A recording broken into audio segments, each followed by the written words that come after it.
Quand les pétroliers iraniens pompaient du pétrole vers Haïfa dans les années 60, personne ne parlait de halal chiite ou d'occupation perse. Mais la révolution islamique iranienne a mis fin à cette alliance avec Israël. Tel Aviv et Washington se sont alors retrouvés dans la même situation. Ils ont rassuré leurs voisins arabes face à un nouvel adversaire nommé Iran. Qu'ont-ils fait? Israël a adopté une politique d'équilibre à distance, réveillant les contradictions entre ses adversaires pour qu'ils s'entretuent, transformant le conflit arabo-israélien en conflit sunnite-chiite avec Israël comme seul survivant. Cette stratégie est apparue dans le mémorandum Clean Break remis à Netanyahou en 1996, proposant de remodeler la région en exploitant les divisions internes.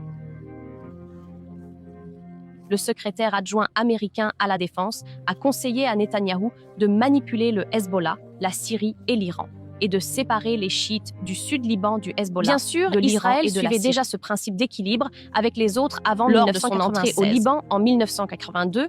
Israël a largué des tracts comme celui-ci sur les villages chiites du sud, disant « N'oubliez pas les malheurs que les Palestiniens vous ont apportés ». Il parle de l'OLP présente au Liban, transformant le conflit en palestino-libanais plutôt qu'arabo-israélien des années 80 aux années 2000. Israël a financé Radio Voice of Hope et South al-Janoub, équipés par Tel Aviv, pour diffuser en arabe vers le sud du Liban. Un rapport de Human Rights Watch affirme que South al-Janoub diffusait des messages intimidants aux villages chiites pour forcer leur déplacement. Pendant la guerre de 2006, l'hostilité envers l'Iran était plus évidente. Israël a largué des tracts dépeignant Nasrallah comme une marionnette de l'Iran et de la Syrie.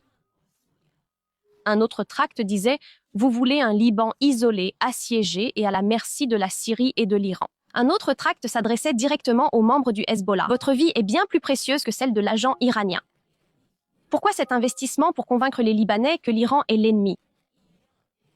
On rétablit l'équilibre. Ils créent la peur d'un ennemi pour pouvoir vous attaquer ensuite. Ce n'est pas pour embellir l'image de l'Iran, son projet d'influence régionale ou ses ingérences dans le monde arabe. Tout cela est bien connu. L'Amérique a adopté les recommandations de Rand pour l'armée américaine sur la guerre prolongée, que les Américains considèrent comme leur guerre contre l'islam. Les chercheurs ont proposé à l'armée américaine de provoquer un conflit chiite-sunnite durable qui épuiserait Téhéran. Le rapport affirme clairement que les États-Unis peuvent exploiter cette division sectaire en soutenant les régimes sunnites traditionnels pour contenir Téhéran. Bien sûr, les documents du Congrès indiquent explicitement que la RAND Corporation est financée par le département de la Défense et le département d'État. Si l'armée américaine finance une étude préconisant un conflit chiite-sunnite pour affaiblir l'Iran et diviser le monde musulman, sachez que ces idées deviendront des politiques concrètes. En 2011, les Syriens se sont soulevés contre le tyran Bachar al-Assad et les Américains y ont vu une opportunité, comme le révèlent des messages fuités de Hillary Clinton. La meilleure façon d'aider Israël face aux capacités nucléaires iraniennes est d'aider le peuple syrien à renverser le régime de Bachar al-Assad. Pourquoi? Parce qu'ils misent sur l'avenir. De la maison d'Assad, une guerre secrétaire menée par les États-Unis. La Syrie grandit en Iran sous l'œil des commandants israéliens, ce qui n'est pas bon pour Israël et les alliés occidentaux. Qu'ont-ils fait alors? Opération Timber Sycamore, le programme secret de la CIA en Syrie. Pour organiser, former et armer les rebelles syriens, selon les fuites Wikileaks, avec un budget d'1 milliard de dollars par an, incluant formation, armes et salaires pour les combattants. Les armes sont apparues en 2014. D'autre part, les Américains ferment les yeux sur Daesh et son financement régional. Pourquoi? Écoutez ce que dit l'ancien chef de l'OTAN. Daesh a démarré grâce au financement de nos amis et alliés, car comme les gens vous diront dans la région, si vous cherchez quelqu'un prêt à combattre le Hezbollah jusqu'à la mort, ces fondamentalistes religieux sont ceux qui affrontent le Hezbollah. Après, l'Amérique est entrée comme Superman avec une coalition internationale pour bombarder Daesh. Tout ce chaos et cette incitation des parties les unes contre les autres. Ce n'était pas un soutien aux libertés syriennes, c'était exploiter la souffrance des Syriens et leur quête de liberté en liant la sécurité d'Israël à une opposition qui affaiblit l'Iran dans un conflit sectaire consumant toute la région. Et c'est arrivé. Le pire n'est pas dans les combats armés, mais dans les batailles ici sur l'écran de votre téléphone. Washington a alloué 1,5 million de dollars au projet secret de chaos iranien, chaîne Telegram, compte Twitter, site internet. Pourquoi? Pour promouvoir le récit américain sur l'Iran, publié en arabe, persan et anglais. Il prétend mettre en lumière la désinformation émanant de la République islamique et fournir des contre-récits véridiques. Que signifie tout cela? C'est exactement la définition de la fabrication d'hostilité. Le département d'État américain a déjà une unité anti-Iran dans le Global Engagement Center qui travaille à désinformer le public arabe sur l'Iran.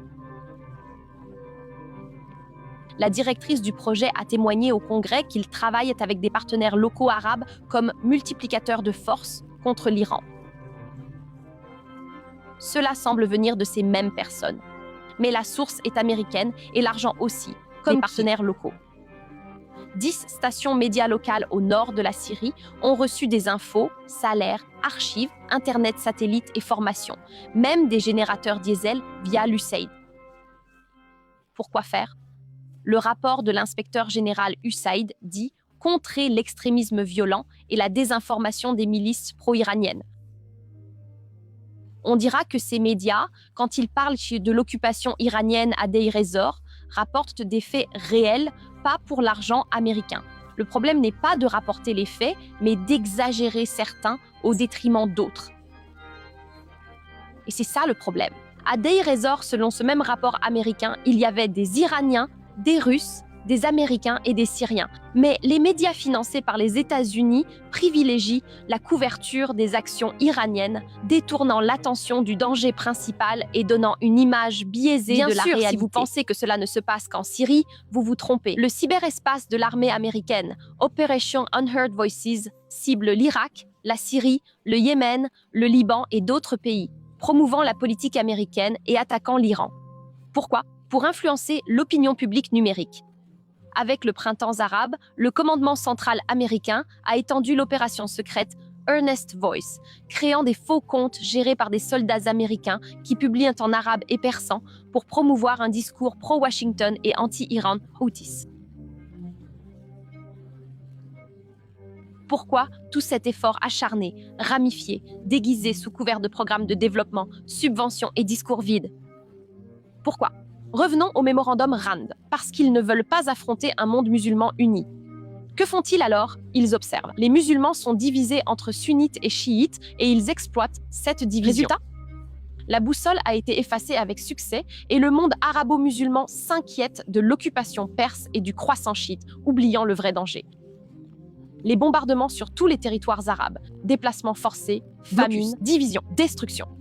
Maintenant, on dira que l'Iran est vraiment un voisin avec des ambitions d'influence et d'ingérence dans nos pays. C'est vrai, mais laisse-moi te dire. L'Europe a vécu des siècles de guerres religieuses et ethniques qui ont coûté des millions de vies. Les Européens se sont entretués pour diverses raisons, puis ont déposé les armes. Ils ont fondé l'OTAN et effacé les frontières géographiques et économiques en créant l'Union européenne. Ils ont retenu la leçon.